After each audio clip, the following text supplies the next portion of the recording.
गरीब कुटिल खिलेलों किड़केड़ी है कुत्ते का काम, देख बुसैदन और का कदे न निश्चय नाम। गृहपति भरता के ना उठा ये भ्रम कर्म की सूले, आन उपासी जलत हैं पड़े युगन युगन भूल।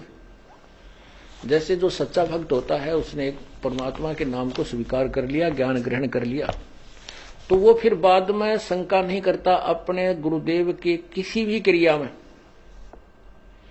तो वो भक्त है।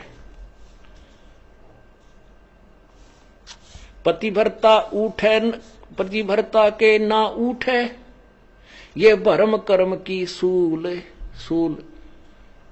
यानी उसके अंदर ये कांटा सा नहीं चुभता कि ऐसा नहीं करना चाहिए था, गुरुजी ने ऐसा कैसे कह दिया, ऐसा नहीं हो सकता, ये नहीं करना चाहिए था, ऐसा हो गया, फलान हो गया। कहते वो पतिव्रता यानी वो भक्त नहीं है। पतिव्रता के उठे नहीं इस कर्म भ्रम की भूल, जो कर्म किया जा रहा है सतगुरु जो कह रहे हैं उसमें भ्रम पैदा करता है, उसमें अविश्वास करता है, वो दुष्ट आत्मा है। चाहे कितनी दान करे, कितनी भक्ति कर रहा है, नथिंग है उसके पास। जैसे काल उदाहरण दिया था आपको, भगवान की किसी भी क्रिया में हमें विश्वास नहीं होना चाहिए, तभी हम सफल हो सकते हैं।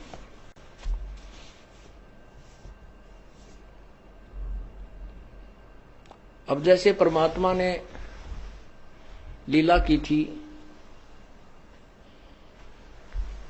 एक गणिका को एक बेटी थी जो वैसा प्रसिद्ध थी, लेकिन बाद में वो अपने कर्म धर्म को सुधार चुकी थी, प्रभु के चरणों में अधिक लगती थी। क्योंकि जिसने अपने पाप पिछले दिखते हैं वो ज्यादा निकट आता संतों के, और वो नकली भक्तों को सुहाई नहीं।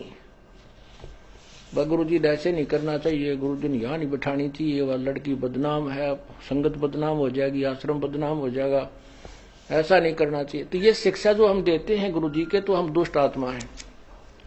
संत की क्रिया को यदि हम समझ जाए तो फिर हम मन संत हो गए, फिर यहाँ स्टूडेंट बनकर बैठने की क्या जरूरत है तुम्हारी।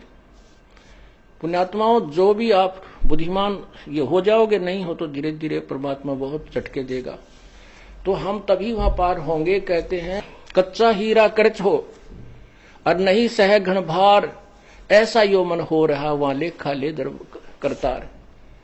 हीरे को परखने की एक सिंपल एक विधि है, उसको ऐरन पर रख देते हैं, नीचे लोहे के प्लेट पर बहुत बड़ी भार है, एक मूसल सा होता है, और ऊपर से उसके घंट ठोकते हैं।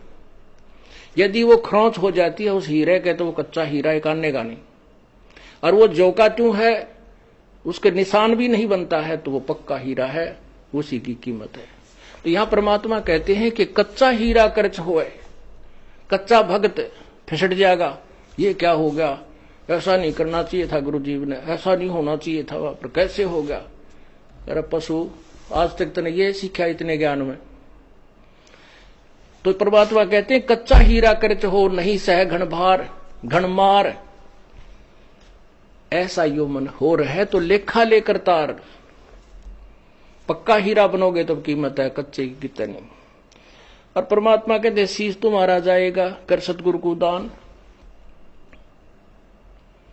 मेरा मेरी छोड़ दे यूं ही गयो मैदान। शीश तुम्हारा जाएगा, और सिर के साटे हरी मिले तो भी सस्ता जान। हम छोटी से नुकसान को रोने लग जाते हैं। जो परमात्मा लास्ट में कहते हैं तेरा सिर दे के भी भगवान मिलता हो, तुझे गुरु संत सदगुरु मिलता हो, तो इन्होंने सोच ले कुछ भी ना गया। क्योंकि कोट शीश तन दे लिए यमराजा की भेंट, और एक शीश देकर देख ले अपने सतगुरु जी की भेंट। कोट शीश तन दे लिए यमराजा की फेंट, ये तो धकेत ले है, और एक शीश देकर देख ले सतगुरु अपने की भेंट। भेंट होती सब इच्छा से देना, और फेंट है झटके में, कोई फटकारा मार के, कोई झटका दे के, कोई किसी प्रकार खत्म कर देना। कहते एक शीश दे। शीश कैसे देना है, शेर सौंप्या गुरुदेव को सफल होया यो शीश, नतानंद इस शीश पर आप बसे जगदीश। शीश कैसे देना है, गुरु जी की आज्ञा का पालन करना है। गुरुजी कहेंगे शराब मत पी, बीड़ी मत पी, मांस ना खा, चोरी मत कर, ठगी ना कर, और ये साधना है मत करना। तो हमने उनकी प्रत्येक आज्ञा का पालन करना चाहिए, चाहे हमने वो ऐसा लगे कि ये ठीक नहीं है तो वो गलत है, उसको नहीं, क्योंकि हमारी बुद्धि इतनी अच्छी होती तो हम पहले ही चले जाते भगवान के दरबार में, या धक्के खाते ना अड़ते।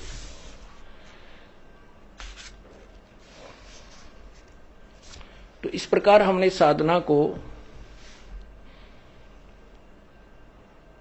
सच्चे दिल से करना है। अब सिर कैसे सौंपना होता है।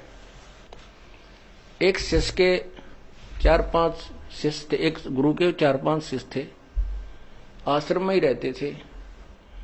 उन सबको शिक्षा दिया करते थे भाई गुरु के वचन की अवहेलना नहीं करनी चाहिए।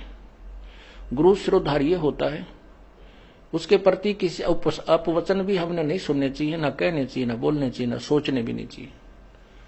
एक दिन गुरुदेव ने कहा कि भाई आ जाओ बच्चों, बैठो मेरे पास। पहले तो शिक्षा दी कि भाई गुरु परमात्मा से भी बढ़कर माना गया है और गुरु को भगवान समझकर ही उसकी आदेश का पालन और उसके साथ रहना होता है, जिससे हम सफल हो सकते हैं। क्योंकि यदि हमारे सामने गुरुजी भगवान आ जाए तो क्या हम उसके साथ दुर्व्यवहार कर सकते हैं? क्या हम उसकी आज्ञा का अवहेलना कर सकते हैं? नहीं जी, नहीं जी, नहीं, कभी नहीं कर सकते। अच्छा ठीक है। क्या हम गुरु भगवान को किसी ऐसी पीड़ा दे सकते हैं जो हमें, जो क्या दे सकते हो कोई पीड़ा? कर नहीं जी, भगवान की तरफ तेन हाथ भी ना कर जा। तो कुछ देर के बाद वो गुरु जी कहता भी मेरी आज्ञा है कि तुम 5-5 जूते मेरे सिर में लगाओ। आप सभी 5-5 जूते निकालो अपने और मेरे सिर में मारो। अब सब स्तब्ध हो गए, क्योंकि एक तरफ तो गुरु भगवान होता है, दूसरी तरफ उसकी आज्ञा का पालन, वो भी उल्लंघन। अगर नहीं मारेंगे तो हम। तब एक भक्त ने काफी देर के बाद अपना जूता निकाला और गुरुजी के चरणों के निकट जाकर के अपने सिर में 5 मारे।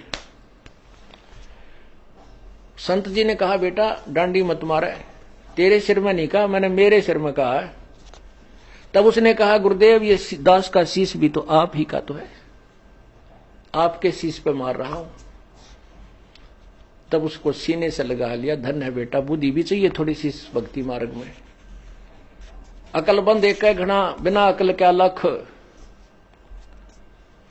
तो ऐसे परमात्मा कहते सिर सौंपया गुरुदेव को, सफल हुआ यो शीश। संत जी कह रहे हैं और नितानंद इस शीश पे आप बसे जगदीशी। मारा रहा नहीं उसका है, इसने मारो चाहे छोड़ दो, रखो चाहे खत्म करो, तो काल भी अड़प लेगा किसी दिन। भगवान लेगा तो ठीक ठिकाने तो रखेगा, मनुष्य जन्म दे देगा तो किरा कित गधा बना के छोड़ देगा। इसलिए हमने अपने परमपिता पर पूर्ण विश्वास रखना चाहिए। पतिव्रता के ना उठे ये ब्रह्म कर्म की सूल, आन उपासी जलत हैं या पड़ी जुगन जुगन भूल। और उपासना करते हैं, यह युगा युगा की भूल पड़ी हुई है।